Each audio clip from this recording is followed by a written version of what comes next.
Ahora veamos el tercer tipo de evidencia basado en la estructura interna. Evidencia de validez basada en la estructura interna. La idea de este tipo de evidencia es que se analicen las relaciones que hay entre los reactivos y los componentes del instrumento, como pueden ser las dimensiones o factores. Cuántas áreas son las que tienen y conforman la variable que evalúa este instrumento. Pueden ser uno o varios componentes. Se puede hacer un análisis de esta estructura interna independientemente de los números de componentes que tenga. Y se utilizan diferentes tipos de análisis estadísticos. Los dos más usados son el análisis factorial exploratorio, el análisis factorial confirmatorio, y también para identificar cuando hay un componente, el alfa de Cronbach o omega de McDonald, que ya comentábamos en consistencia interna, que estos nos ayudan a identificar la homogeneidad que hay entre los reactivos que uno identifique que son parte de una misma dimensión. Vamos a comentar brevemente que el análisis factorial es una de estas grandes herramientas estadísticas que efectivamente se han utilizado tanto en estas áreas que se convierten en unas herramientas básicas para evaluar las estructuras internas de los instrumentos. El objetivo en general en esta área con este análisis es reducir el número de variables en un grupo de medidas tomando en cuenta el traslape o correlaciones entre ellas, la varianza en común. En el campo de las pruebas psicológicas, el problema en ocasiones es encontrar unos cuantos factores sobresalientes que expliquen la mayor parte de la varianza de un grupo de calificaciones en diferentes pruebas.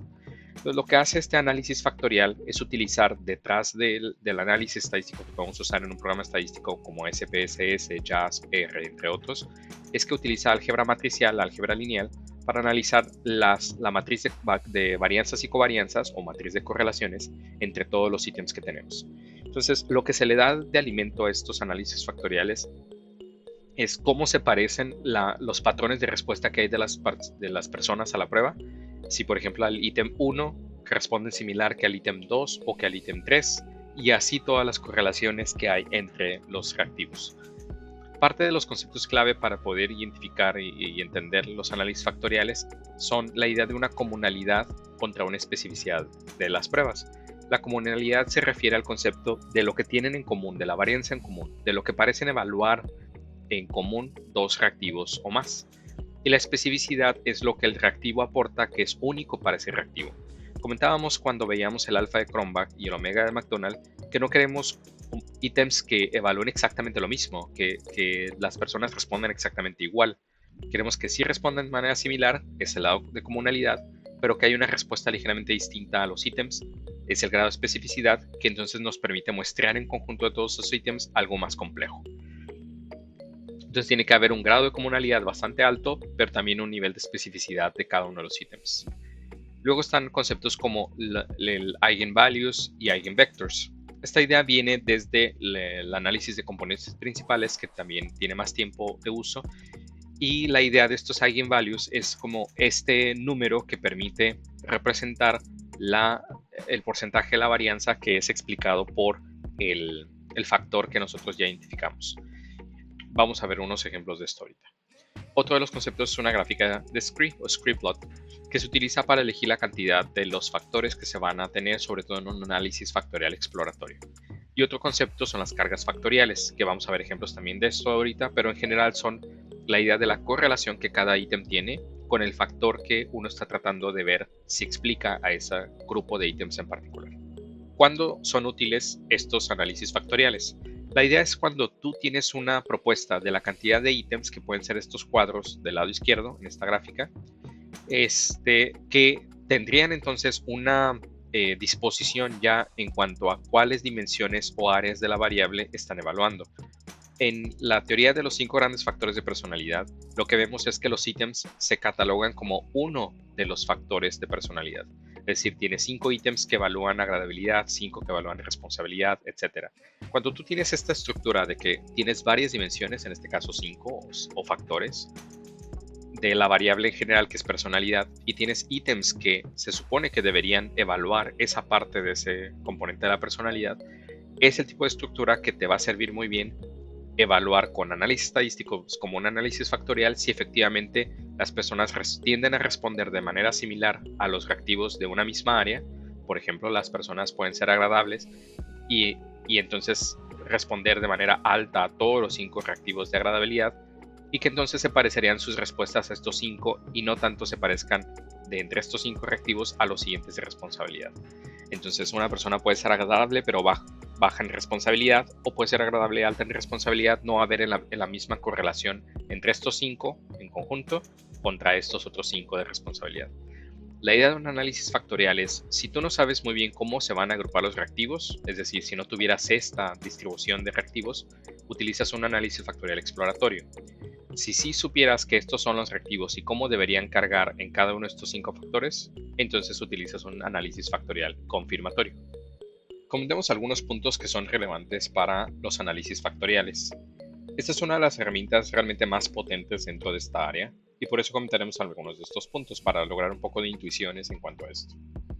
Primero, la intuición principal es que queremos ver cómo se agrupan los ítems de acuerdo a cuáles se parecen más entre sí según cómo los responden las personas.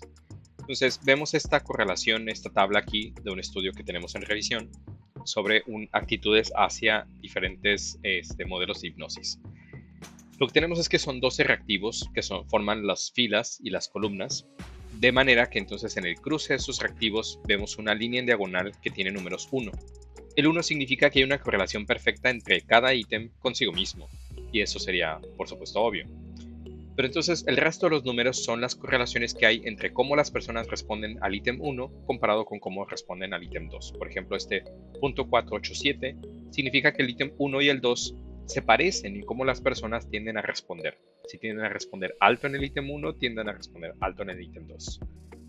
De esa manera podemos ir viendo cada una de las correlaciones. El ítem 1 con el 3 también se parece bastante, el 2 con el 3 también.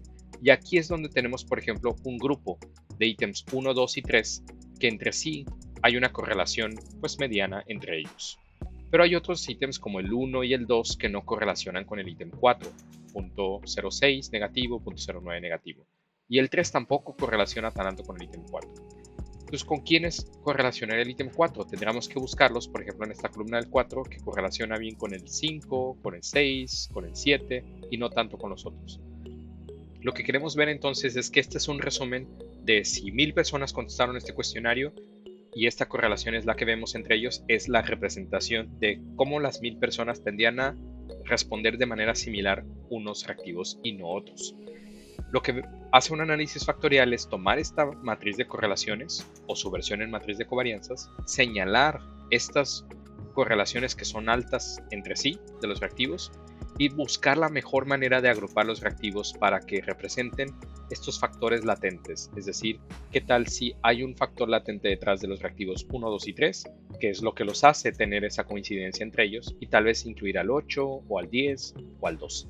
Entonces, de esta manera, el análisis factorial realiza un análisis muy complejo, si lo tuviéramos que hacer nosotros, encontrar estos patrones en los números, pero lo hace simplificando de la siguiente manera que vamos a ver. Recordemos antes que hay dos tipos de análisis factorial. El análisis factorial exploratorio sucede cuando no tenemos grupos previos de ítems y que se espera que el análisis presente agrupaciones nuevas para ver cómo podríamos encontrarle cierto sentido a los ítems. Ahora, si sí tuviéramos cómo deben estar agrupados los ítems, no es adecuado hacer un análisis factorial exploratorio. En cambio, lo que queremos es hacer un análisis factorial confirmatorio, que lo que hace es que ya una vez que tienes los grupos de ítems previamente elaborados, elaboras como una hipótesis nula de que los ítems se agrupan de cierta manera y ves que tanto el modelo se ajusta justamente a esa estructura interna. Lo que haces entonces es como una prueba estadística para ver si la manera en particular de agrupación que tú estás proponiendo si se ajusta bien a los datos de cómo las personas ya responden a los ítems. Un ejemplo de un resultado de un análisis factorial se ve con esta forma.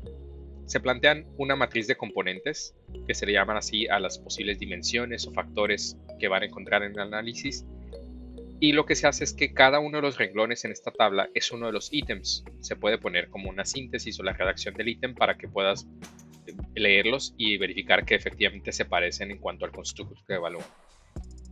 Lo que se hace entonces es que terminas reportando una tabla como esta en donde ves que los ítems 14, 11, 4, 9 y 7 tienen valores altos, positivos, en un mismo grupo. Los grupos realmente no tienen un significado, un concepto, porque el análisis solamente te los agrupa y puede que termine en otro número, De hecho, aquí están desordenados, justamente para representar mejor adecuadamente los grupos que tú ya entenderías como experto en esta teoría. Pero la idea entonces es que estos 5 reactivos tendrían una temática en común. Tendrás que leerlos tú, la persona humana que sabe de esta teoría, para entonces ver si este reactivo de aportar a mi país tiene algo que ver con para hacer de este un mundo mejor, ayudar a mejorar la sociedad, aportar a la comunidad, poner los conocimientos y servicio a los demás. En cambio, otros reactivos tratan sobre saber más, desarrollar mis capacidades, aprender cosas nuevas. Entonces, los reactivos parecen agruparse de acuerdo a qué le interesa realizar con el conocimiento, ayudar al mundo, por ejemplo, o más bien aprender por sí mismo. Y veríamos que entonces, cuando hay un análisis factorial exploratorio, uno, después de ver cómo quedan agrupadas las correlaciones y los factores de este análisis, es leer lo que dicen los reactivos y tratar de encontrar la temática que cruza por todos los reactivos. Aquí es un trabajo intelectual que realmente depende de cómo ustedes entiendan la teoría que estamos trabajando. Estos valores son correlaciones que se obtienen entre este factor latente. Latente quiero decir que no es un factor que exista en sí mismo, sino que se asume que existe debido a esta agrupación que hay de estos 5 reactivos. Entonces digamos que es como si hubiéramos tomado el promedio de estos 5 reactivos, ese fuera el factor latente, y luego hubiéramos hecho la correlación entre cada uno de estos reactivos con ese factor latente.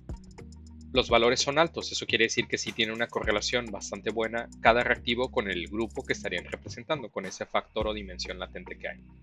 Entonces, esta propuesta de los análisis factoriales justamente permite representar variables que por eso es que le llamamos constructos, porque realmente no las podemos observar directamente, sino que las podemos calcular o asumir o inferir a partir de los resultados de múltiples reactivos, que serían este constructo detrás de los reactivos.